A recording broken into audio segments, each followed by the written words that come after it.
करतायत.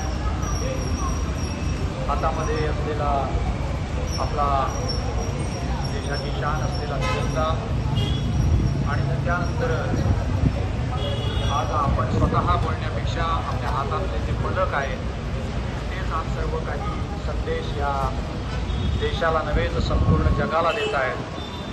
काय पेज आहे तुझं? हो,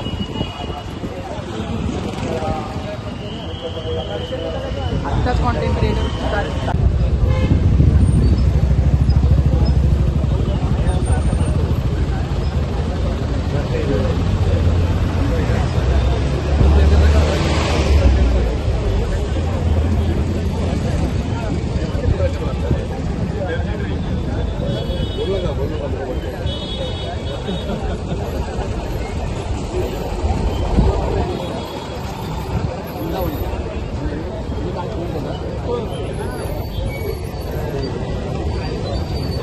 ही सगळी आपली लोक आहेत.